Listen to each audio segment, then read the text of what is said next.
Bueno, buenos días. ¿Cómo andan? ¿Cómo quedaron después de la clase del lunes? Golpeados, más o menos. ¿Se- ¿Cómo? Quebrados. Bueno. Trumps. ¿Se acuerdan un poco? Hemos visto un montón de cosas el lunes. Y no son cosas triviales. Hemos empezado viendo cómo es el control del procesador en pipelining que estamos haciendo, y hemos visto que las señales de control que había que manejar eran las mismas que el del control uniciclo, entonces y dependían de las mismas entradas, entonces la unidad de control del procesador segmentado es exactamente la misma que la del procesador uniciclo. Recibe las mismas entradas, genera las mismas salidas. La única diferencia es que al estar en pipelining pasa que las señales las generamos en un momento y las usamos en distintos momentos, según qué señal. Entonces lo que hay que hacer es que las señales de control, al igual que la instrucción, se vayan propagando a través de los registros de segmentación. ¿Se acuerdan de esa idea? Esa idea era clave. Después de eso, ¿qué vimos? Que el procesador, habíamos llegado con un CPU igual a 1, un ciclo T corto, lo cual era bastante bueno, pero dijimos que tiene problemas. Los problemas dentro de la jerga de arquitectura de computadoras, los problemas del pipeline se llaman riesgos. Y hay de tres tipos: estructurales, riesgos de datos y de control. En general, ¿cómo se solucionan los riesgos? La manera más fácil es parar el pipe. Parar el pipe, que implica insertar burbujas, o se les llama insertar burbujas, que son huecos, para que no se haga nada, y mantener congeladas las dos primeras etapas para que no se busquen nuevas instrucciones. Eso es parar el pipe, y en general es la solución más fácil, llamémosle, pero no es una buena opción. ¿Por qué? Porque nos genera, o sea, estamos haciendo un montón de cosas para ganar ciclos T y vamos a terminar perdiendo ciclos T por culpa de los riesgos. Entonces la idea es buscar otras maneras de solucionarlo, pero esa es la solución por defecto, digamos. Cuando no tenemos nada que hacer, paramos el pipe. Hemos visto entonces que los riesgos nos modifican el CPI, y ahora el CPI pasa a ser un CPI ideal más todas las paradas que uno agrega por culpa de los riesgos. Hemos empezado viendo los riesgos estructurales. ¿Se acuerdan qué son los riesgos estructurales? Los riesgos estructurales ocurrían cuando dos instrucciones distintas querían acceder al mismo recurso al mismo tiempo. Por suerte, hemos visto que muchos criterios y características de nuestros diseños anteriores, ya sea de LISA o del procesador de ciclo único, nos ayudaban y nos permiten hacer que el diseño en pipelining no tenga riesgos estructurales. Cosas como todas las instrucciones pasan por todas las etapas usan una única unidad funcional y las unidades funcionales son usadas en una única etapa. Entonces, por suerte, no tenemos paradas por riesgos estructurales en nuestro diseño. Si ustedes cambian el diseño por algún motivo, una de las primeras cosas que van a tener que hacer es revisar si no hay riesgos estructurales. ¿Estamos claros? Luego hemos empezado a ver riesgos de datos. ¿Qué son los riesgos de datos? Los riesgos de datos son cuando hay dependencias.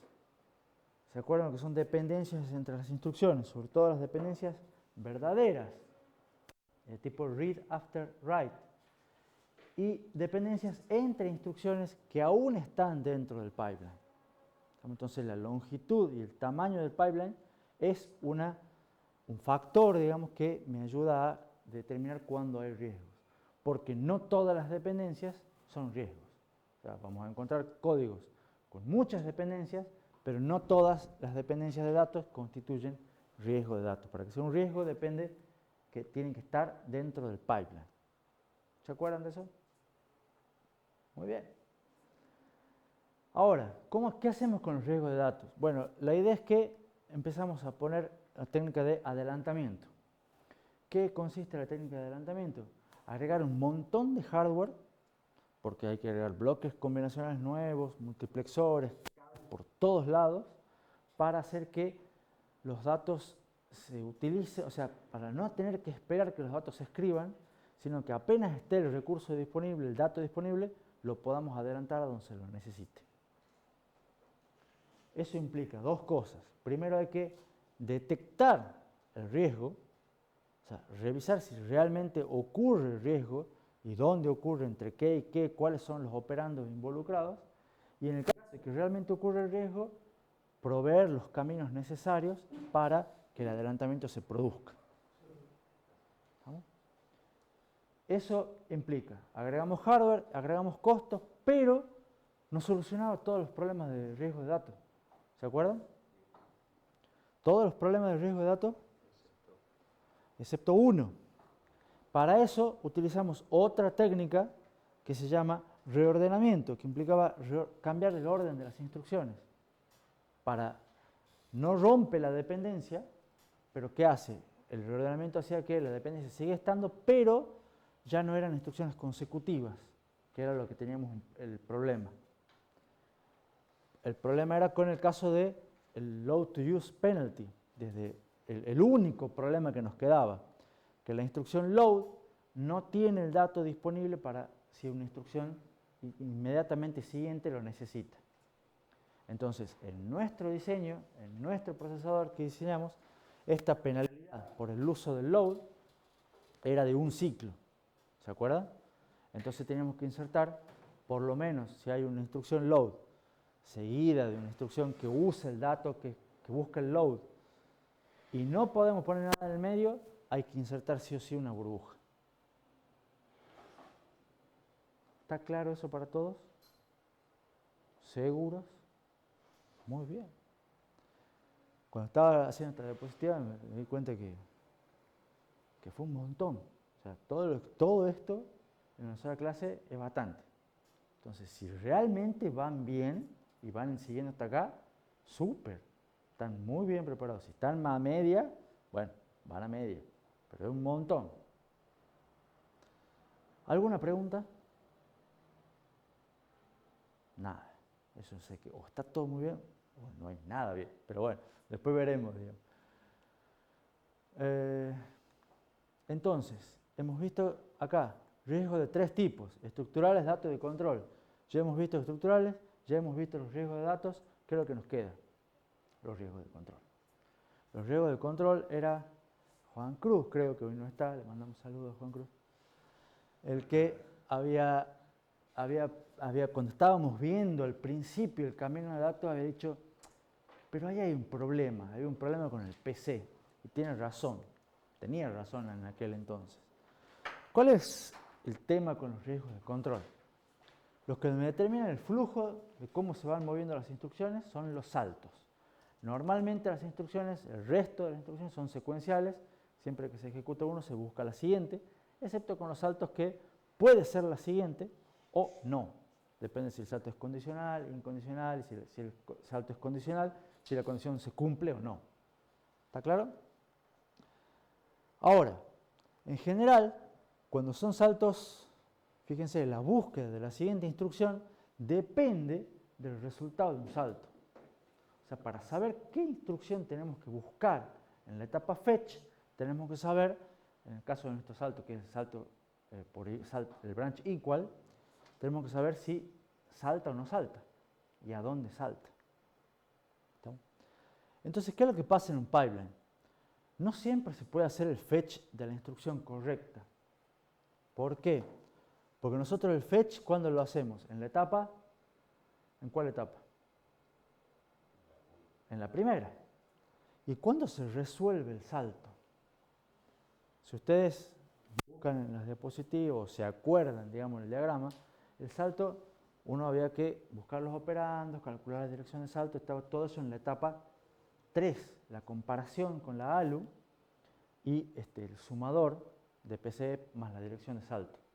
Pero eso una vez que termina, ¿qué es lo que hace? Guarda los resultados en el registro de segmentación. ¿Estamos? Y de ahí estaba la compuerta y todo demás, el salto se resuelve realmente en la etapa 4. Y ahora, ¿qué pasa cuando se resuelve en la etapa 4? Ya tenemos una instrucción en la etapa 3, una instrucción en la etapa 2 y ya hay una instrucción buscándose en la etapa 1. ¿Me siguen? Entonces, eso implica que hay que poner 3 burbujas.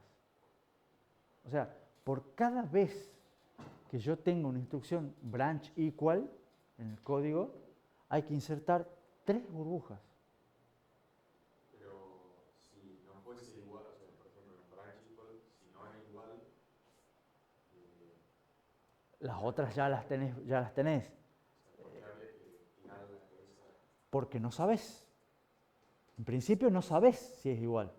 Entonces, ¿qué es lo que...? O sea, tu pregunta es buena, ya vamos a llegar inclusive. Pero en principio uno dice, yo no sé qué es lo que tengo. No sé si salto o no salto. Entonces, lo primero que deberíamos hacer apenas nos demos cuenta que tenemos, porque ni siquiera sabemos si es un salto entonces, en el fetch. Entonces, en la codificación vemos que es un salto. Ya estamos buscando una instrucción. ¿Estamos? Entonces, después no sabemos si ese salto salta o no salta, ni a dónde. Entonces, bueno, avancemos, pero ya uno debería decir, por las dudas voy parando, porque no sé qué tengo que hacer. ¿Entiende? Entonces, en el peor de los casos, son 3 burbujas las que hay que poner. ¿Está claro eso? Ahora está buena la observación de Bautista, que dice, bueno, pero si yo busco la siguiente y el salto no salta, o sea, cuando llego a la resolución de salto y veo que no tengo que saltar, ya las tengo las instrucciones.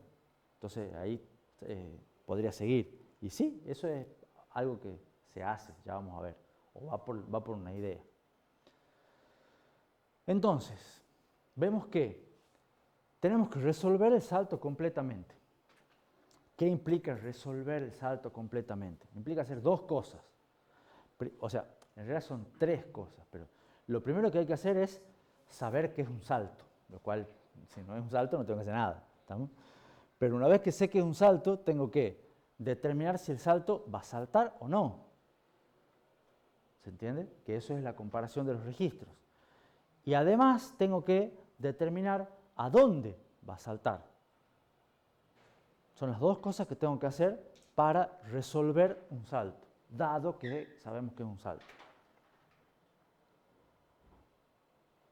¿Está claro? ¿Preguntas? Entonces, ¿qué es la primera idea que se puede hacer con respecto a esto? Este es un pedacito del camino de datos, que es el pedacito que nos interesa ahora. El pedacito que muestra la etapa 3 de ejecución y un pedacito de la etapa 4. Esto es lo que les contaba recién. Ustedes están resolviendo el salto actualmente entre estas 2 etapas, porque la comparación de los registros por si son iguales la hace la ALU, ¿se acuerdan? Y este sumador me suma el PC, que viene propagándose, con la constante inmediata, para calcular la dirección de salto. Entonces acá comparo para la decisión de si el salto se hace o no, y acá calculo la dirección de salto. Pero como ya estamos en los retardos de estas unidades funcionales, son el tiempo de ciclo, cuando terminan lo que hago es grabarlo en el registro de segmentación, por una cuestión de tiempos. ¿Estamos?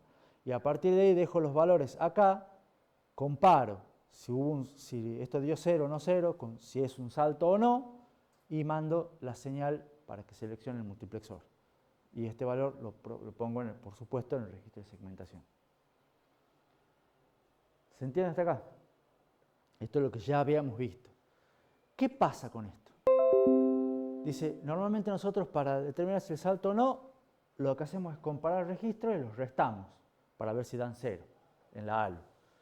Sin embargo, los registros en realidad están disponibles en la etapa anterior, porque ya los tenemos. Entonces, si pudiéramos agregar un comparador súper rápido, súper simple, a la salida del banco de registro, podríamos hacer la comparación a la salida del banco de registro. ¿Por qué? Porque en principio en la etapa anterior, ¿cuánto demora el banco de registro? Menos que la ALU. Entonces, en la etapa anterior, en la etapa 2, tenemos tiempo de sobra, o sea, tendríamos tiempo, como para poner alguna cosa. Entonces, si pudiéramos poner un comparador a la salida del banco, podríamos reemplazar la comparación y que la ALU no haga nada y hacerla antes. ¿Estamos? De esa manera liberamos la ALU y además, lo que es más importante, movemos la determinación del salto de la etapa de ejecución a la etapa de decodificación. ¿Se les ocurre cómo se puede hacer para comparar si dos valores son iguales o no? A ver, ¿quiénes han sacado 10 en diseño lógico? 9. Te están señalando, Lucas. O sea, no voy a decir nada, no, pero de atrás están diciendo. ¿Cómo hacemos para saber si dos valores son iguales? ¿Y qué es un comparador? Más básico. Hay una operación lógica. No. Dice, no he leído muy bien el diseño lógico. Una XOR. Exactamente una XOR negada, bueno, no importa, pero es una OR exclusiva. Entonces, con una compuerta OR exclusiva grande, ustedes acá ya pueden saber si los datos son iguales. Ojo, solamente van a saber si son iguales.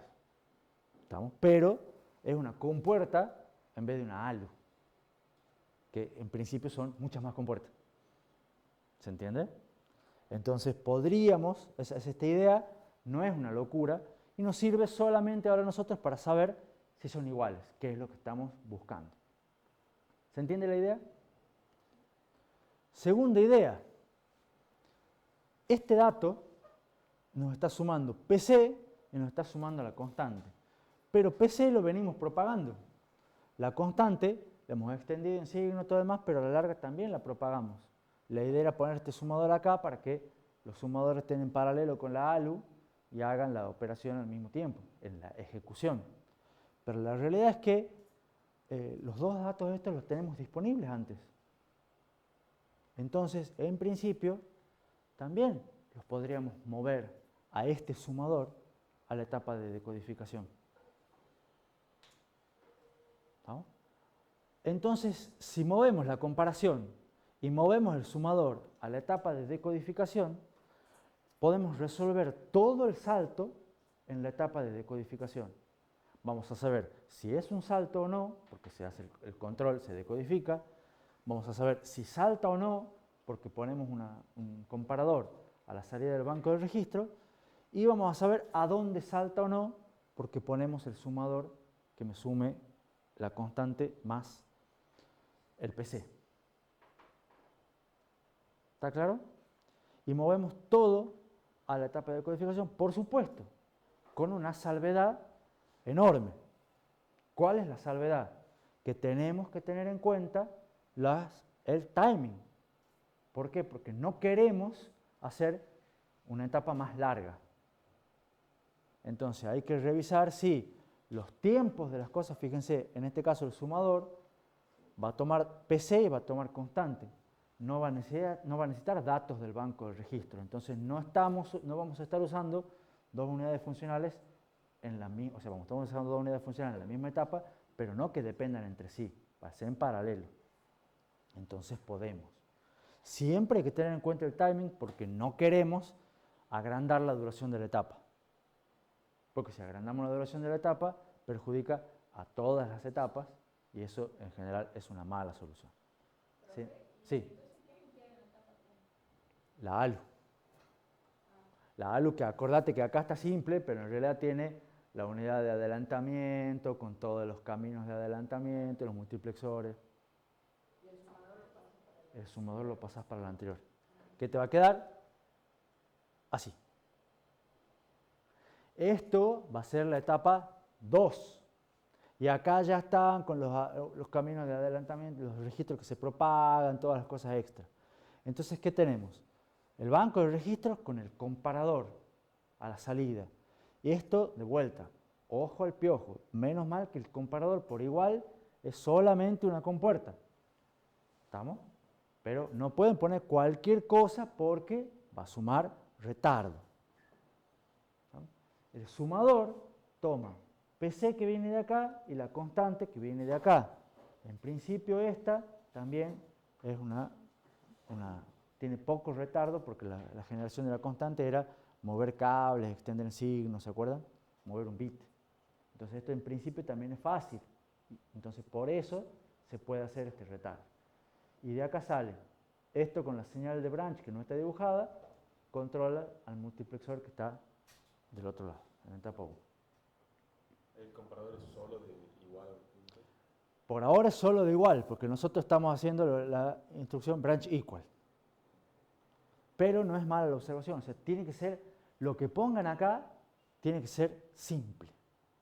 ¿Estamos? Porque la idea es que no sume un retardo significativo, porque fíjense que al ponerle más cosas, le estamos poniendo presión a esta etapa, presión de timing, ¿se entiende? Y no queremos que sea la etapa más larga, entonces decir, uy, bueno, voy a sacar esto, que esto necesita sí o sí después del banco de registro, entonces esto es camino crítico. O sea, lo que se compara acá es la salida del banco. La salida del banco depende de lo que está en los registros. Entonces, esto es camino crítico. Esto va en paralelo. Entonces, tienen que fijarse cuáles son las dependencias y tener en cuenta siempre que no se pasen de lo que es la duración de la etapa más larga. En principio, las etapas más largas siguen siendo las de la memoria. ¿Estamos? Pero ya antes, acá necesitaban 100, ahora vamos a necesitar 110, 120, ojo con este sumador, se me vaya a 200, entonces ya vamos a estar todas en 200. ¿Se entiende? Pero no hay que pasarse. La idea es que acá sea simple. ¿Se entiende un poco? Ojo, de todas maneras, ¿qué observaciones nos lleva a esto? Primero, lo que dijimos recién, la condición que vamos a evaluar tiene que ser simple. Si ustedes empiezan, no, pero empecemos a comparar si es menor o igual que, ya la comparación es más difícil, ya no sabemos cómo lo vamos a hacer, ya me va a requerir más compuertas es más delay. Entonces ya tengamos cuidado con esas cosas. Igual era una sola compuerta. Otro tipo de condiciones son más complejas.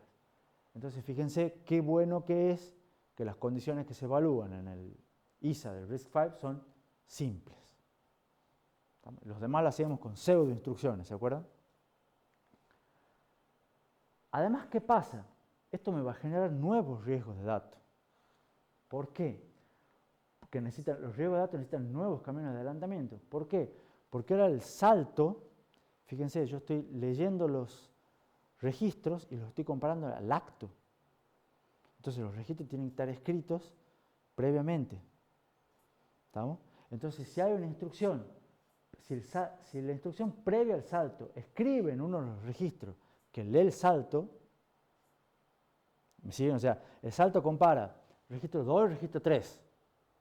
Y la instrucción previa escribe el registro 3, yo ese valor lo voy a tener que adelantar. Y lo voy a tener que adelantar a la etapa de decodificación para que se compare. ¿Se entiende? Y ese era un camino que no teníamos antes. Porque el adelantamiento lo adelantábamos siempre a la etapa de ejecución, a la ALU. ¿Me siguen? Entonces esto me va a generar nuevos riesgos, nuevas detecciones, nuevos adelantamientos. Que lo que ya era un problema va a ser un problema más grande. Pero no lo vamos a ver el dibujito, simplemente tengan en cuenta. Ah, y además, ojo, porque estamos moviendo todo eso para llevar la resolución del salto, o sea, saber si el salto salta o no salta, y a dónde salta, a la etapa de decodificación. ¿Estamos? Cuando el salto está en la etapa de decodificación, ¿qué es lo que se está buscando en el fetch? Otra instrucción, o sea, ya hay una instrucción buscándose en la etapa fetch. ¿Cuál es la correcta? No sabemos. ¿Se entiende? O sea que sí o sí tenemos que insertar una burbuja. ¿No? O sea, ¿qué es lo que hemos hecho? Todo este lío es para pasar de insertar 3 burbujas a insertar una sola. ¿No? Entonces, fíjense, tenemos por ejemplo acá el dibujito. Este compara el registro 1 y el registro 0. tenemos otra instrucción siguiente para poder asegurar que esta instrucción o la instrucción siguiente, ya sea que salte o no salte, esta es la correcta, la instrucción correcta se busca, tenemos que insertar sí o sí una burbuja, porque el salto se va a resolver en la etapa de decodificación. Y acá recién vamos a poder hacer el fetch correcto.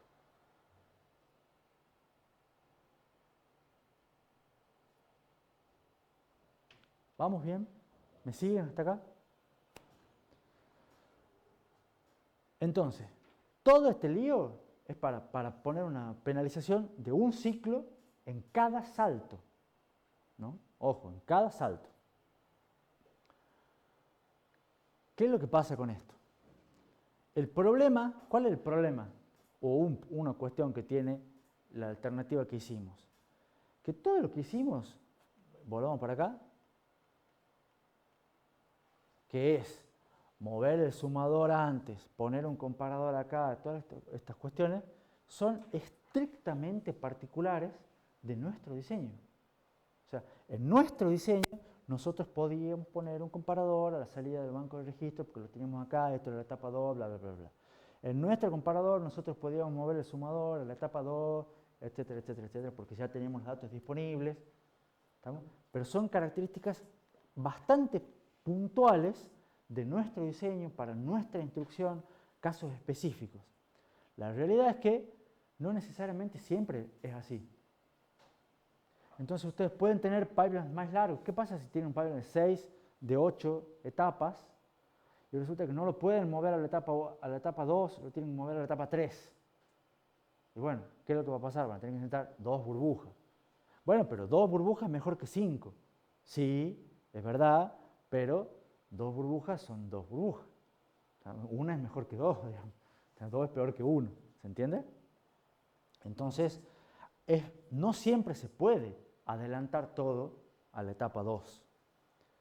Entonces, a veces puede ocurrir que tengas que insertar 2, 3, 4 burbujas y decir, no, bueno, ya es un montón, ya estamos en la misma.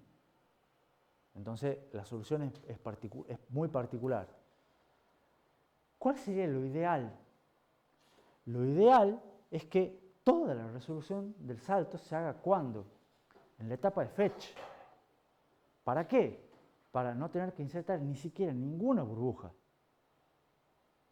¿No? Pero ¿podemos hacer la resolución del salto en la etapa de fetch? Dale, Matías, jugate. No, ¿Por qué? tenemos que acceder a buscar el converso en lugar de Sí, pero te falta algo previo. saber qué instrucción es. No sabes ni siquiera si es un salto. Estás buscando una instrucción que no sabes qué es. Entonces, es ilógico buscar, o suena ilógico buscar que la resolución del salto se haga en la etapa fetch cuando estoy buscando una instrucción que ni siquiera sé si es una instrucción de salto. Entonces, lo ideal, 0 retardo, parece que no se puede hacer. O daría la impresión que no se puede hacer. ¿Qué es lo que se empieza a hacer? O sea, ya empezamos a ver que no lo podemos solucionar por hardware. La solución que hemos propuesto como primera alternativa no es extensible para todos los casos. Nos funciona a nosotros y nos da una penalización de un ciclo. ¿Estamos? Pero no parece ser una solución genérica. ¿Qué es lo que se hace? Se empieza a usar predicción de saltos. Que la idea es adivinar si el salto va a saltar o no. ¿No? Es decir, como no puedo asegurarlo, bueno, adivinemos, apostemos. ¿No? ¿Y cuál es la idea de la predicción? Tratar de parar el pipeline, o sea, insertar las burbujas que haga falta, no en cada salto, sino cuando fallo en la predicción. Entonces, cuando de alguna manera yo acierto en la predicción de si el salto salta o no salta, puedo seguir adelante y gané. O sea, no perdí y en realidad tengo 0 burbujas insertadas. Y cuando fallo en la predicción de salto, bueno, ahí pongo las burbujas que hagan falta. ¿Se entiende? Entonces el problema ya, en vez de decir qué hago con el salto y dónde lo pongo, pasa a ser qué hago con la predicción de salto y tratar de adivinar la mayor cantidad de veces posible para pagar 0 penalidad. ¿Se entiende la idea?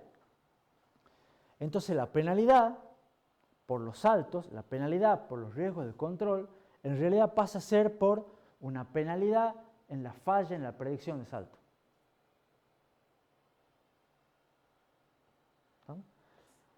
Nosotros, en el procesador que ustedes están viendo en clase todo, vamos a considerar que hay un bloque mágico de predicción de salto y que en general les va a decir que la predicción acierta siempre.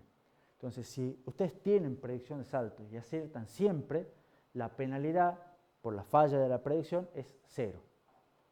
¿Estamos?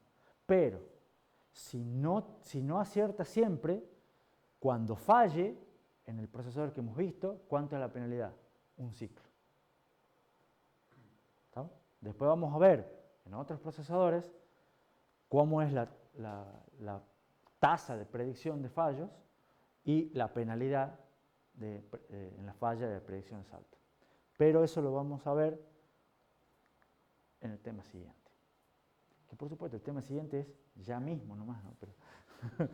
Pero ya nos empezamos a poner un poco más áspero, digamos. ¿Preguntas hasta acá? O sea, el tema siguiente es cómo se hace. Sí. Por eso, pero para cerrar acá, cerrar el tema, ¿qué hemos visto acá? Esto. Y esto viene a ser el mejor procesador en pipeline visto en clase. 5 etapas: fetch, decodificación, ejecución, acceso a memoria, write back. Ya las unidades funcionales ya las deberían saber de memoria, no hace falta que me detenga, pero fíjense que está el sumador acá para calcular la dirección de salto, el comparador, ahí arriba la unidad de inserción de burbujas, con el multiplexor que me pone a 0 si es que tengo que poner burbujas. Estos son las señales de control para inhabilitar la escritura de los registros PC y cuando se inserta una burbuja. Tenemos acá la unidad de adelantamiento. Fíjense lo que me planteaba Ángel recién. En la etapa de ejecución queda la ALU nomás. Pero es la ALU con la unidad de adelantamiento, con todos los multiplexores que hacemos un montón. La memoria de datos, el multiplexor, las señales de control se propagan. Este procesador tiene entonces 2 problemas. No tiene riesgos estructurales. Los riesgos de datos tienen todos solucionados menos el riesgo del load, en el cual tiene que insertar una penalidad de un ciclo si hay un load seguido de una instrucción que usa el load. Eso lo voy a tratar de solucionar por software. Y la otra penalidad que tiene es un ciclo para los branch, en caso de que no tenga ningún tipo de predicción de salto. En cada salto tengo que agregar un ciclo.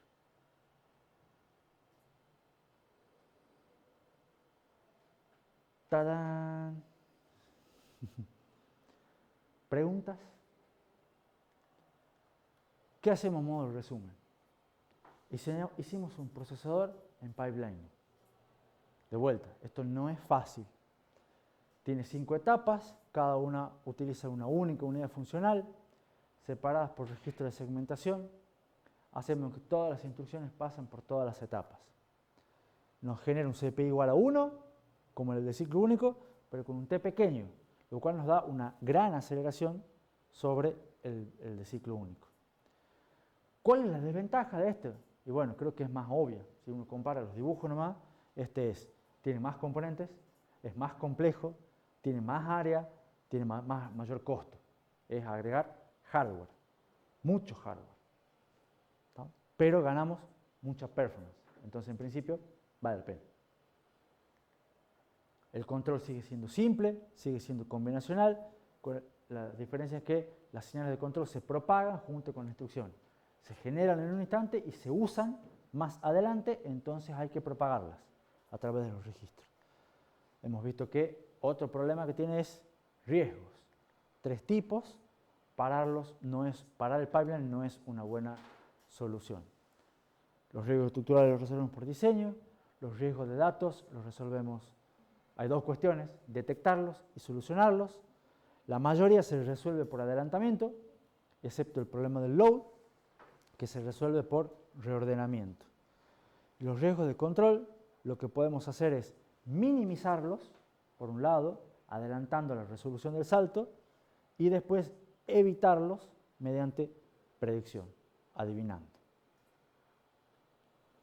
¿Alguna pregunta? Por supuesto, si no podemos adivinar con la predicción, pagamos la penalidad. Una penalidad, 2 penalidades, son las que existen en este procesador.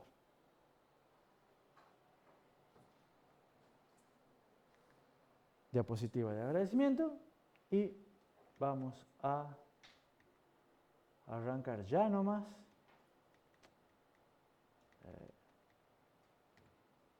Con otro tema.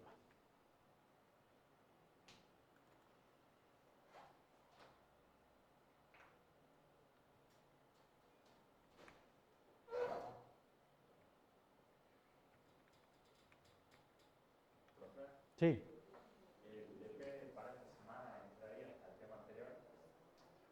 El práctico que hoy es miércoles. El práctico que se publica hoy es tema 7 y 8. Es procesador de ciclo único y en pipeline. Esto ya es el práctico después. Bueno, tema nuevo. ¿Cuál es la idea de este tema? Ya hemos hecho el procesador en ciclo único, hemos hecho el procesador en pipelining. Ahora vamos a ver temas avanzados de pipelining. Cronograma merece un par de observaciones. Primero, ya está bastante verde. ¿Estamos? O sea, si realmente ustedes van bien hasta acá, van siguiendo las clases, van entendiendo sobre todo las clases, están muy bien. Acá donde la gente ya empieza a no venir, fallar, se empieza a complicar un poco. Y además este tema es el tema que es un quiebre, digamos. Ya vamos a ver por qué. No es que sea difícil, sino que rompe un montón de ideas y preconceptos que teníamos. Este tema es picante. Y este tema es el último tema que realmente, o sea, estos 2 temas van en el parcial, pero de este tema no hay práctico.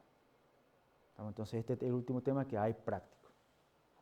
Y además ya estamos acercándonos a la fecha del parcial. ¿Qué es lo que vamos a ver acá? Vamos a empezar viendo super pipelining. O sea, no nos quedamos con pipelining, que ya de por sí es todo complicado, sino que hay un super pipelining.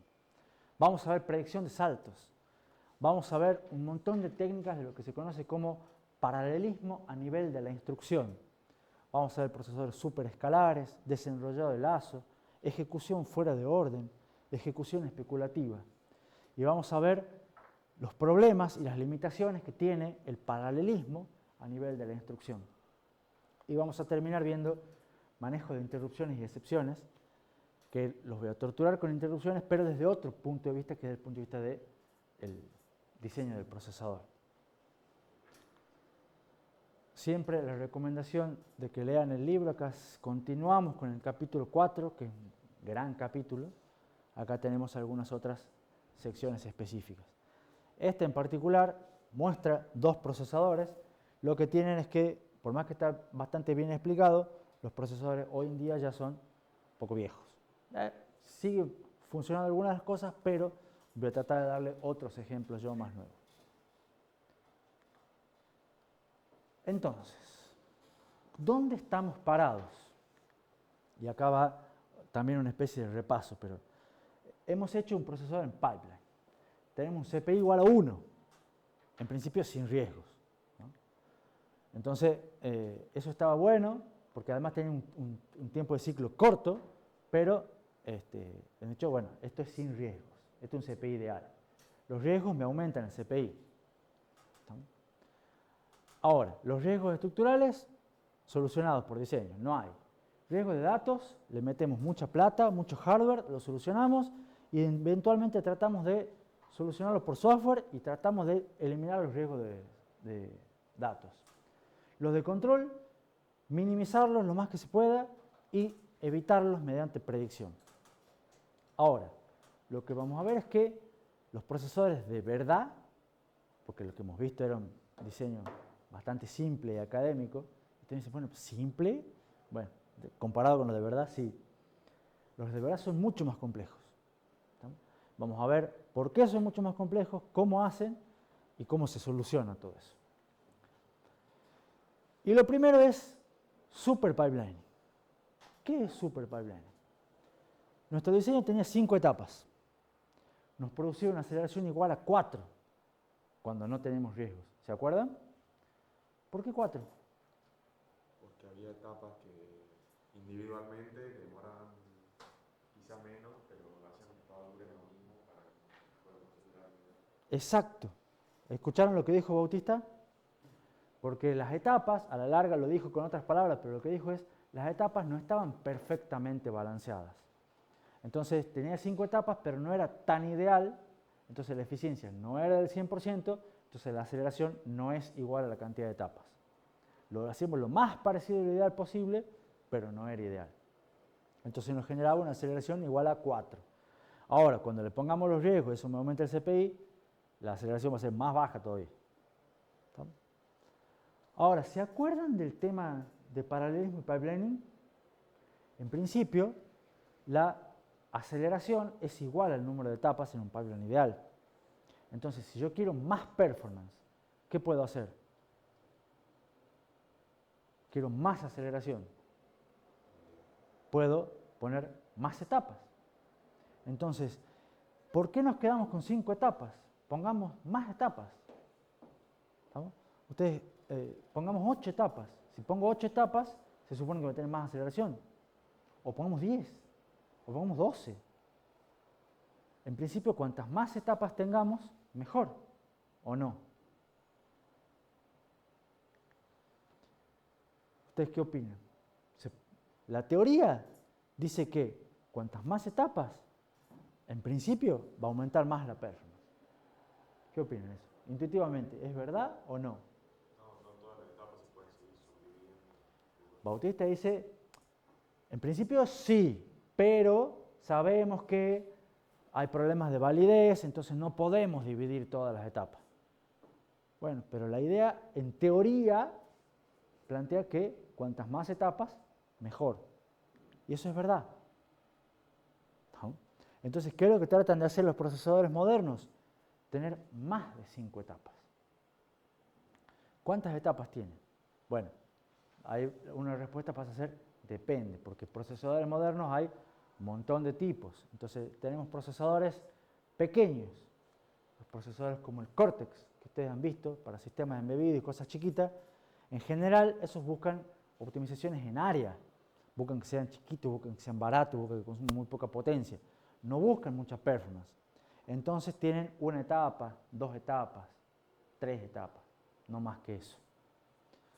Procesadores ya medianos, o sea, para sistemas embebidos, pero de alta performance, como una Raspberry Pi, cosas así, ya suelen tener 5, 10 etapas, 8. Los procesadores de escritorio, de los celulares de ustedes, que ya son alta performance, porque ya tienen que jugar al Fortnite, al Elden Ring y otros por el estilo. Se ríe Bautista, Bautista juega al Elden Ring. Ya tienen entre 10 y 20 etapas. ¿No? Por ejemplo, bueno, ahí tenemos varios. Un Ryzen 9 7900, procesador del 2023, 19 etapas. Un Cortex X2, procesador también del 2023, 13 etapas. Un Core i7 de 2022 de 13ª generación, tiene entre 14 y 19 etapas. Este es un procesador C5, este es un procesador RISC-V del 2024, de este año. Tiene entre 10 y 18 etapas. Ya vamos a ver el por qué entre y entre. Hay un mínimo y máximo. Ya, suspenso. Lo vemos el viernes o lunes. ¿Estamos? Pero ¿qué es lo que les quiero mostrar acá? Fíjense que tienen 18, 19 etapas. O sea, vamos de vuelta. ¿Recuerdan las 5 etapas que les mostré recién? Bueno, hagan 19. No hay chance. Y esos son los procesadores. El procesador X2, no sé si alguno. ¿Quién tiene el mejor celular de todos ustedes? Ustedes deben saber. ¿Quién? ¿Vos tenés el mejor celular? Creo que supongo. ¿Qué celular tenés? S23 Ultra. Lindo celular. Fíjate qué procesador tiene. Debe tener un cual, buscalo en algún lado, después, digamos, ¿puedo mostrar? No ahora, digamos. Un Samsung maneja en general procesadores de Qualcomm, no sé si le saben. Deben tener un Snapdragon. Me imagino, no estoy seguro. Hay que ver cuál. Pero siendo un S23 Ultra, debe tener un lindo bicho. Ese bicho en general debe tener, a su vez, un montón de núcleos. ¿Estamos? Bueno, los núcleos de alta performance me parece que pueden ser este. Si no es un X2, un X1, por ahí van a andar. Porque debe ser del año pasado el teléfono, o de este año. Debe ser nuevito. Es más, el S23 huele que va por acá, entonces probablemente tengas ese procesador como uno de los núcleos de tu teléfono. Y los otros deben andar por ahí, digamos, o sea, no tenemos que cambiar el teléfono, pero lo que voy son procesadores actuales. Entonces, de vuelta, imagínense las 5 etapas y traten de expandirlas a 19. En general es un ejercicio mental, digamos. ¿Cuál es el procesador con más etapas que hubo en la historia hasta que se conoce hasta hoy? El Pentium 4 del 2004. ¿Estamos? Ese procesador tenía 31 etapas. ¿Qué pasa? Proyecto versus versión nuclear con 24. Claro. Este procesador entró en la historia por varias cosas. Una de ellas es el procesador que tenía más etapas. En particular, algunas etapas eran simplemente cables. Cables en los cuales no había unidad funcional, pero tenían una frecuencia tan alta que las unidades, era tan grande el procesador que requería etapas para llevar los datos de un lugar a otro. Entonces, para que vayan los datos de esta unidad funcional a esta unidad funcional, ponían una etapa en el medio que era el delay del cable. Como para anécdota curiosa, digamos, ¿no? Y de esa manera tenía 31 etapas. Después se vio que, no, la verdad esto es un montón. Bajemos, digamos. Pero nos quedamos en 20. O sea, no es que 30 es una locura, digamos. ¿Estamos? Pero manejan ahí, fíjense, entre 10 y 20. ¿Cuál es el problema de tener muchas etapas? Y de ahí hacemos un recreo. Un problema es lo que dijo Bautista inicialmente. No se puede, hay problemas de validez. Ya lo habíamos visto nosotros, los problemas de validez de un pipeline. ¿Se acuerdan? Yo le había dicho, no se puede poner, cuando estamos haciendo una obra, una casa, no podemos poner menos de un ladrillo. No podemos dar menos de una vuelta en una tuerca, porque no tiene sentido. Bueno, acá no podemos hacer media operación de la ALU. ¿No? O no podemos hacer medio acceso a memoria. Es la misma idea. ¿Estamos? Por otro lado, si seguimos dividiendo, sabemos que los retardos de los buffers ya no son despreciables. ¿Estamos? Si nosotros hemos dicho etapas de 200 picosegundos y los buffers demoraban, supongamos, 10 o 20 o menos 5, bueno, decimos es despreciable. Pero si la etapa la dividimos, ya capaz que ya el retardo pasa a ser significativo. ¿Se entiende la idea? ¿Qué otra cosa, qué otro problema tiene? Dividir las etapas y aumentar las etapas implica que hacemos el ciclo T más corto. La duración del ciclo T es más corto y ese es el chiste de super pipelining. ¿Estamos? Ahora, hacer el ciclo T más corto implica que la frecuencia es más alta, porque la frecuencia es la inversa de la duración del tiempo de ciclo. ¿Está claro? Hacer la frecuencia más alta me aumenta el consumo de energía. ¿Se acuerdan? Tema 2, consumo de energía dinámico. Entonces acá directamente empiezan a pelearse performance y power. Y empieza a haber un compromiso directo entre ambas. ¿Estamos? Por eso el procesador Pentium 4 tenía muchas etapas, mucha frecuencia, una duración de ciclo muy corto y un muy alto consumo de energía. Entonces ahora decimos, no, bueno, subamos la frecuencia, pero no tanto. ¿Estamos? Hagamos chiquito, pero no tanto. Entonces nos mantengamos un número entre 10 y 20, un número bastante razonable para lo que se busca. Pero acá es no solamente una cuestión de validez, sino solamente una cuestión de compromiso entre performance y power. Además, al tener más etapas en el pipeline, imagínense lo que son los riesgos. ¿Estamos? Por un lado, riesgos estructurales. ¿Tendrá o no tendrá riesgos estructurales? Y bueno, nosotros en nuestro diseño con 5 etapas no los tenemos. Con 19 etapas, no sé, pero seguro que hay más posibilidades de que haya riesgos estructurales. Simplemente porque hay más etapas. ¿Estamos? Puede que no ocurran, pero hay que ver todas las instrucciones, todas las etapas, qué es lo que hace cada una, todas las unidades funcionales. El análisis va a ser más difícil. Imagínense cómo son los caminos de adelantamiento. Vamos vuelta. Ustedes tenían, ya acá se ven algunos, tenían 5 etapas. Tenían que adelantar de la etapa 4 a la etapa 3 y de la etapa 5 a la etapa 3.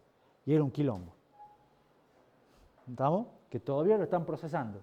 Imagínense ahora tienen 19 etapas. ¿Cuántos adelantamientos puede haber?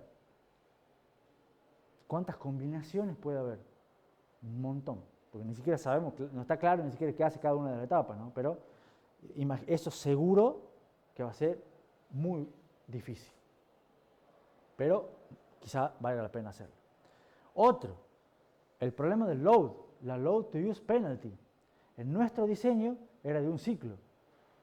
¿Estamos? En otros diseños con más etapas será de un ciclo y probablemente sea más. Porque la idea es alargar todo. ¿Estamos? Entonces quizás sean 2 ciclos, 3 ciclos. Pero esta es una penalidad que sabemos que es difícil de evitar. Bueno, esta penalidad que es difícil de evitar va a ser más larga. Entonces vamos a estar ganando en la duración del ciclo, pero perdiendo por otro lado. Y lo mismo, la penalidad para la falla de la predicción de saltos. Nosotros lo achicamos todo y le decimos que sea de un T también. ¿Se podrá achicar todo y hacer de un T en otros procesadores? Y capaz que no. ¿Estamos? O va a ser más difícil. Puede ser más grande la penalidad. Ahora resulta, de todos estos problemas, ¿cuál es el que resulta ser el más significativo y el más grande? Intuitivamente, a ver si a alguno se le ocurre.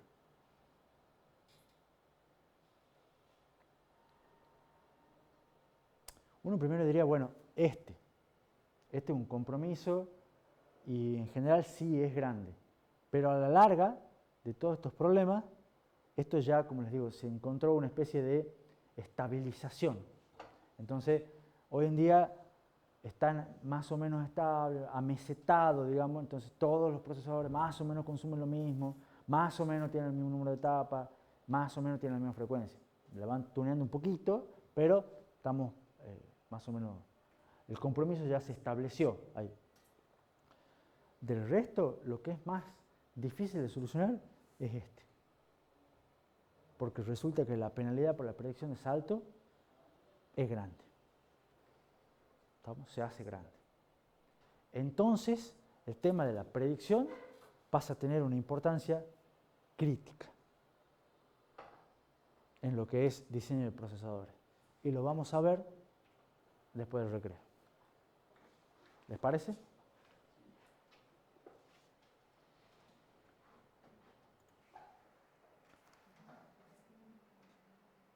Ahora que ya estamos grabando, voy a aprovechar y voy a hacer un saludo de feliz cumpleaños para Miguel, que está acá presente, digamos, y que quede grabado. La próxima vez podrá tener una tortita o algo para celebrar entre todos, digamos. Ahí hacemos el recreo más largo, digamos.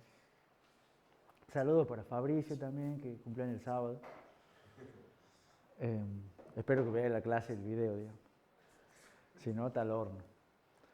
Pero bueno, habíamos dicho que resultó ser que el problema más grave de Super Pipelining era el tema de la penalidad por falla en la predicción de saltos. Resulta que eso era lo que más penalidad, la penalidad más grande y lo que más bajaba la performance.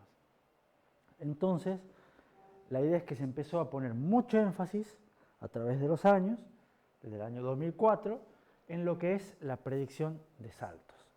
Predicción de saltos hay 2 tipos. Predicción de saltos estática y predicción de saltos dinámica. La predicción de saltos estática es más simple y la primera idea, como para que ustedes empiecen a pensar en esto, es la predicción más simple, es decir, bueno, directamente digo que los saltos no saltan nunca. Y chao. ¿No? O sea, predigo que los saltos no van a saltar. O al revés, que saltan siempre. ¿Me explico? Y de esa manera, si acierto en la predicción, no pago penalidad.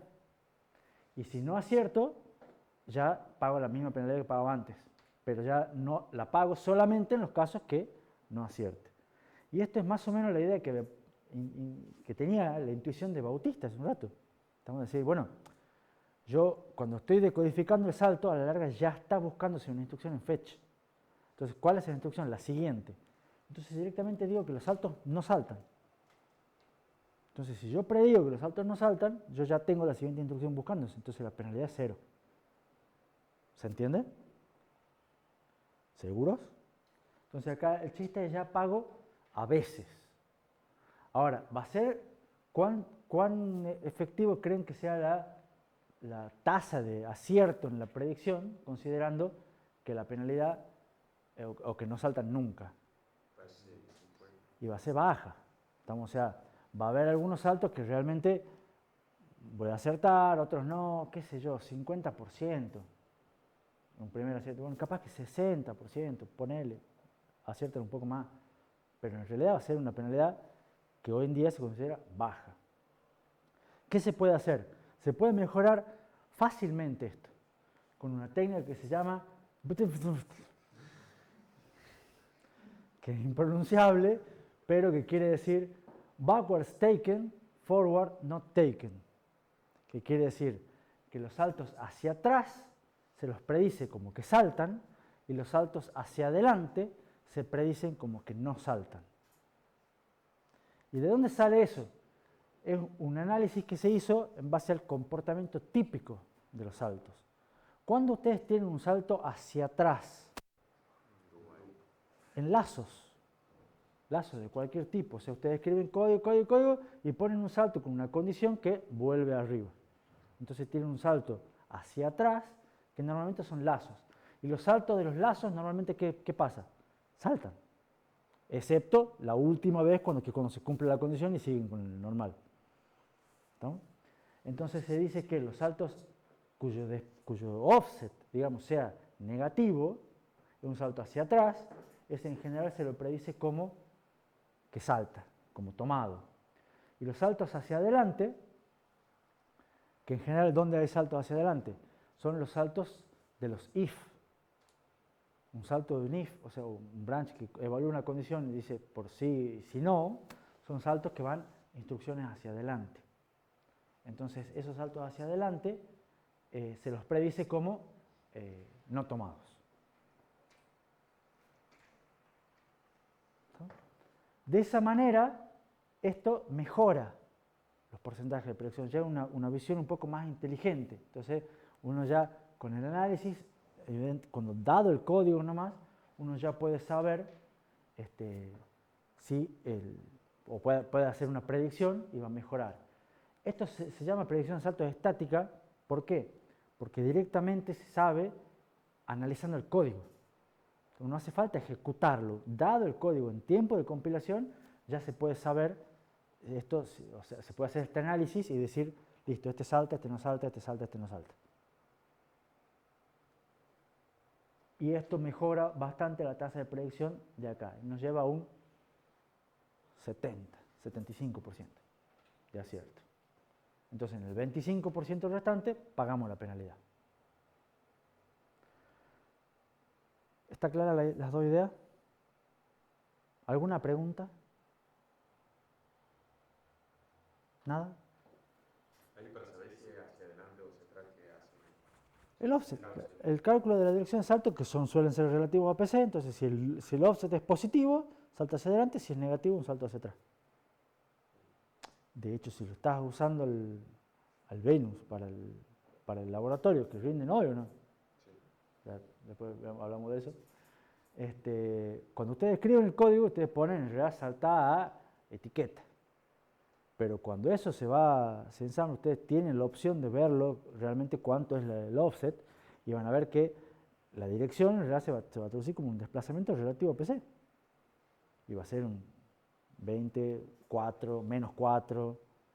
Lo pueden ver, en el simulador lo pueden ver. Y lo pueden ver también, creo, con el otro que les había pasado de las instrucciones. No sé si para los saltos, pero también se podría. ¿Alguna otra pregunta? La realidad es que estas dos hoy en día no se usan, ninguna de las dos. ¿Por qué? Porque un porcentaje de 70-75% hoy en día es inaceptable. Nos genera que la penalidad, o sea, el pagar la penalidad que es alta, un porcentaje de veces que nos da estas técnicas, nos da una penalidad muy alta y decimos, no, esto no funciona, no se hace así. Entonces, está bueno como para conocerlo, creo que hay un ejercicio práctico, pero la realidad es que esto no funciona. Porque el 75% hoy en día es bajo. ¿Qué es lo que se usa? Predicción dinámica de saltos. ¿Y cuál es la diferencia de la predicción dinámica? Es dinámica porque se va evaluando en tiempo de ejecución. O sea, a medida que van llegando los saltos, se va haciendo una predicción al vuelo.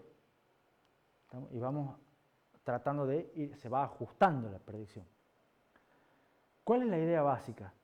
La idea básica es mantener un historial de los saltos.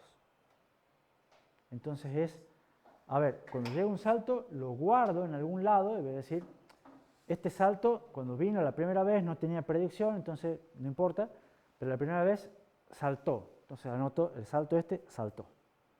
El segundo, vino el mismo, ¿qué pasó? Saltó.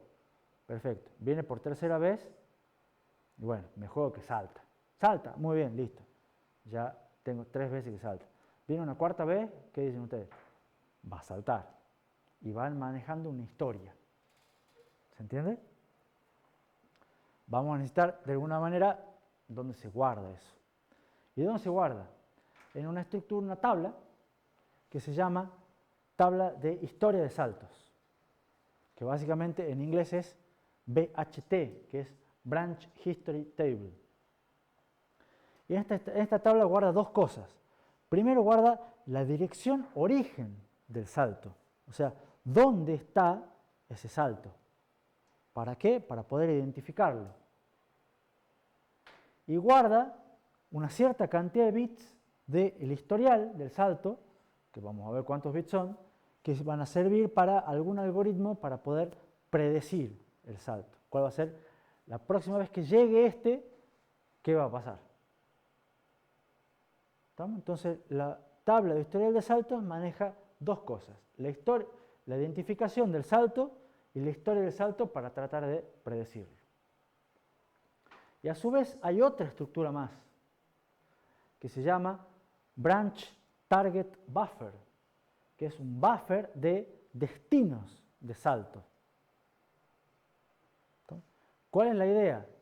Cuando yo sé que el salto salta, directamente guardo también a dónde salta. ¿Para qué? Para la próxima vez, si yo identifico que viene un salto y voy a decir que va a saltar, ya sé a dónde. Y no hace falta que calcule nuevamente la dirección de salto. ¿Se entiende la idea de estas dos estructuras? Estos dos cosas anexos. Por supuesto, puede fallar la predicción, como siempre. Si cuando falla la predicción, ¿qué es lo que se hace? Se actualizan estos bits y eventualmente el destino. Estamos para decir, che, esto seguro se actualiza el historial para poder hacer una mejor predicción la próxima vez que venga el salto, si es que viene de vuelta. ¿Está? Las dos estructuras se actualizan con los fallos, bueno, y también cuando se hace el salto. ¿Se entiende la idea? Eso en general, acá tienen un dibujito, que el dibujito es conceptual, ¿estamos? Pero ayuda a entender un poco cómo funciona. Acá está puesto como una sola tabla, porque en realidad funciona medio como una sola tabla, por más que sean dos estructuras diferentes. Entonces, ¿qué es lo que tengo? Yo tengo acá el PC. ¿Estamos? El PC va a ir, por supuesto, y va a dar se va a conectar con la memoria de instrucciones. ¿Estamos? Pero a su vez que va a la memoria de instrucciones para hacer el fetch, dado el PC, o sea, el valor de la dirección a buscar, también voy a buscar ese valor en esta tabla. Voy a buscar, el valor de la instrucción que estoy buscando está en la tabla. Entonces lo que guardo acá son valores de PC, son valores de direcciones de memoria. ¿Se entiende? Esta es parte de la branch history table. Si encuentro que la dirección que estoy buscando en memoria está acá, ¿qué quiere decir? Que esa instrucción es un salto. Porque esta tabla solamente guarda el historial de los saltos. Entonces, fíjense la implicancia que les estoy diciendo. Ustedes ya están pudiendo saber que la instrucción es un salto cuando todavía ni siquiera la buscaron de la memoria de instrucciones. O sea, ni siquiera hicieron el fetch. Y ya saben que la instrucción que están buscando en memoria es un salto. ¿Entienden lo que acabo de decir? Eso era algo que habíamos dicho que era ideal, en principio. Porque si igual, o sea, ustedes cuando tienen el código ya tienen dónde está puesto la instrucción de salto. Entonces, si esa instrucción está en esta tabla, la instrucción que estoy buscando en el PC está en esta tabla, yo ya sé que es un salto. ¿Está? Después, esta columna, digamos, vendría a ser el branch target buffer, que venía de este lado. Esta es la dirección a donde va a saltar. Cuando efectivamente el salto se resuelva, salte a donde tengan que saltar y toda la historia, yo voy a venir y voy a guardar la dirección de salto en este lugar, en el correspondiente al salto que acabo de seleccionar. ¿Está? Y después voy a tener acá los bits de historia, que son los bits que voy a usar para predecir. La próxima vez que venga, la próxima vez que me encuentre con esta dirección, voy a predecir, voy a usar una cierta cantidad de bits para ver si salta o no salta a esta dirección. ¿Se entiende? Entonces, yo busco acá. Si yo encuentro el dato acá, o sea, comparo el PC con lo que tengo acá, si encuentro, entonces me fijo en los bits de predicción y si tengo que predecir que salta, tomo directamente de acá el valor y lo mando a PC. Porque yo ya sé que es un salto, predigo que va a saltar a esta dirección. Entonces digo, PC, actualízate con esto directamente. Eventualmente, si predigo que no va a saltar, se actualiza con PC más 4, que ya la teníamos al camino. ¿Se entiende? ¿Se entiende la idea? Manejo dos estructuras, dos tablas vinculadas de la misma manera, todas en base a PC, solamente a PC, para tratar de predecir para tratar de saber si es un salto, si va a saltar y a dónde.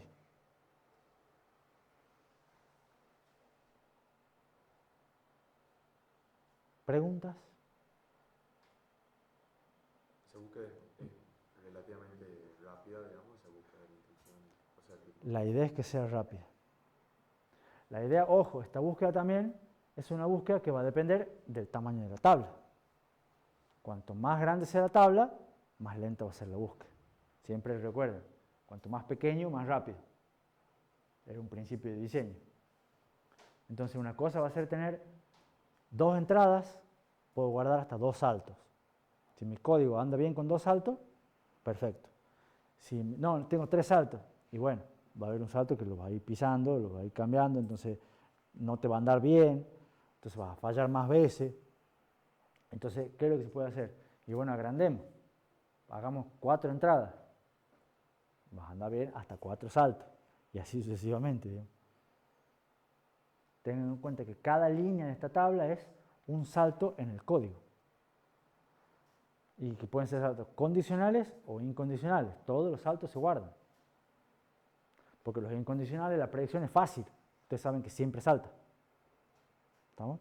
Pero el buffer los ayuda a saber a dónde salta. ¿Estamos? Entonces igual ayuda, digamos, para no calcular la dirección de salto. ¿Alguna otra pregunta? Entonces, la idea es que cuando estamos haciendo el fetch de una instrucción, estamos haciendo la búsqueda de una instrucción y tenemos solamente PC, le damos PC a la memoria de instrucción y también va ese PC a la tabla de historial de salto para saber si es un salto o no. Si es un salto, entonces podemos ver, esperar la misma salida de la última vez, o sea, hacer lo mismo que pasó la vez anterior, y se prepara la dirección destino, ya sea del branch target buffer o PC+4, ya sea que salte o no salte. Si no se acierta la predicción, sabemos que vaciamos el pipeline, pagamos la penalidad y actualizamos la predicción. Ahora, lo importante de esto es que con la ayuda de estas dos tablas, estas dos estructuras auxiliares, toda la resolución del salto lo hacemos en la etapa de fetch. O sea, fíjense, seguimos agregando hardware para no pagar la penalidad de los riesgos.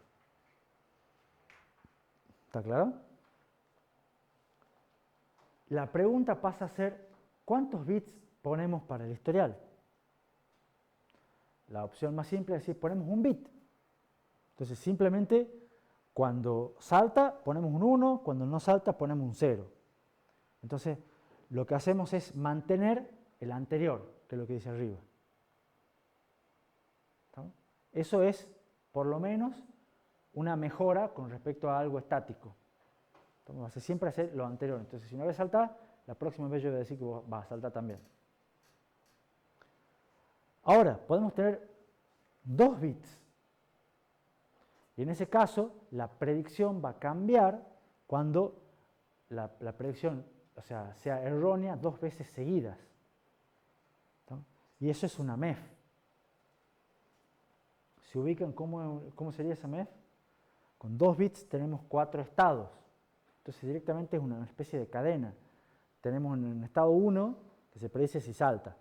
Si falla, pasa al estado 2, donde también se predice que salta. ¿Estamos? Entonces, si salta, vuelve al estado 1. Y si vuelve a fallar, pasa a un estado 3, donde se predice que no salta. ¿Estamos? Y si vuelve a fallar, pasa a un estado 4. Y se va moviendo, con 2 fallos consecutivos, cambia la predicción. Esto mejora porque a veces hay, los if o los mismos lazos, acá pueden mejorar de una tasa de predicción, supongamos que acá tengan 80 y pico, la pasan a 90 y pico. Y si ponen más bits, va a ser probablemente mejor o distinto. Estos son algoritmos simples. ¿Qué es lo que pasa en realidad? Bueno, después les muestro qué pasa en realidad. ¿Cómo sería más o menos la estructura esa? Un pequeño, un diagrama simple de lo que es el pipeline, donde está solamente el fetch. Y después está el decode y el resto, porque es lo que nos interesa ahora. Teníamos la memoria de instrucciones, pero le agregamos. Esta es la tabla de historia de saltos y el branch target buffer. Este es el BHT, este es el BTB. Entonces, con esto son 2 estructuras adicionales, todas con PC. Ahí está el simulador de PC+4. Y la idea es ver si el salto digo que salta y encuentro un dato acá, entonces mando de acá a la dirección. Y de esa manera tengo toda la resolución del salto en la etapa fetch, a costa de agregar estos 2 bloques. Y seguir agregando hardware para pagar cada vez menos penalidad. Y seguir agregando costo.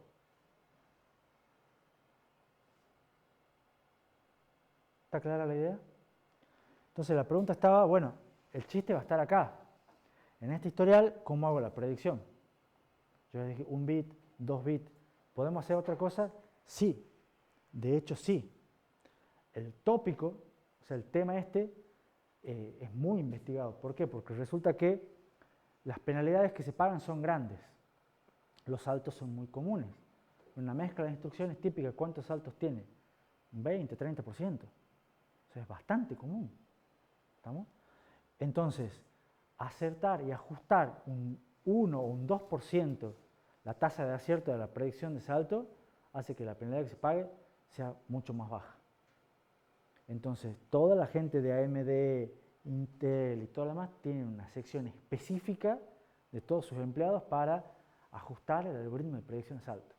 Para que en vez de 90% dé 91%. Porque ese 1% sirve. Y cuando tiene el 91, que sea 92. ¿Está claro? Entonces, hay múltiples algoritmos, hay muchas formas, ustedes pueden pensar algoritmos nuevos y demás, y si piensan en un algoritmo que sea muy bueno y se lo venden a esa gente, les van a dar mucha plata. Algunos diseños usan redes neuronales, o sea, fíjense, redes neuronales chiquitas, pequeñas, pero son algoritmos para predecir si un salto o no, y todo en hardware, en la etapa fetch. ¿Estamos? De vuelta, los tiempos tienen que ser críticos. ¿Estamos? Ponen eso para hacerlo en picosegundos, para tratar de predecir si los saltos saltan o no. Y la idea es probar más bits, menos bits. Tomo 2 bits para acá, 2 bits para el otro lado, los mezclo y hago una cosa rara y bueno, distintos algoritmos. Si alguno quiere leer un montón de cosas más, ahí tiene un link con un montón de información. Pero ya escapa a lo que vamos a ver en la materia, mínimo. ¿Qué otra cosa hacen, además de mejorar el algoritmo? Incrementar los tamaños. Porque si puedo albergar 4 saltos, voy a andar, lo que dijimos recién, voy a andar bien hasta que los códigos necesiten 5 saltos. Entonces, cuanto más grandes sean estas tablas, más saltos voy a poder tener. ¿Estamos? Más posibilidades de predecirlos correctamente voy a tener. Obviamente que inicialmente está todo vacío, pero a medida que se empieza a ejecutar el código, se empiezan a llenar. El objetivo es tener tasas de acierto lo más cercanas al 99%. ¿Para qué? Para pagar la menor cantidad posible de veces la penalidad. ¿Vamos? Y la idea es continuar invirtiendo en hardware, poniendo más costo, pagando más área, poniendo más transistores, con tal de no pagar la penalidad de salto. Y eso en parte es gracias a la ley de Moore. Los transistores sigue siendo, de cierto modo, barato ponerlos y la performance sigue siendo un requerimiento importante. Entonces Intel y AMD hacen todos sus anuncios de marketing de sus nuevos procesadores y dicen, tenemos una mejora de un 11%. Oh, una mejora del 11%. Significa que ustedes en el Fortnite, en vez de demorar, ¿cuánto? 400 microsegundos o milisegundos o no sé, ¿cuánto es una latencia típica? Más baja tiene que ser. No importa, 100 milisegundos una latencia de un tiro, ahora va a demorar 90 milisegundos. Para ustedes es imperceptible. ¿Estamos? O bueno, si alguno es muy bueno, capaz que sí es perceptible, pero la mayoría de las veces todas esas mejoras son imperceptibles. Pero cuando hacen cosas grandes, un 10%, un 11%, puede ser significativo. Eso es lo que siguen haciendo al día de hoy todos los fabricantes de procesadores. ¿Preguntas? ¿Se entiende el tema de predicción de salto?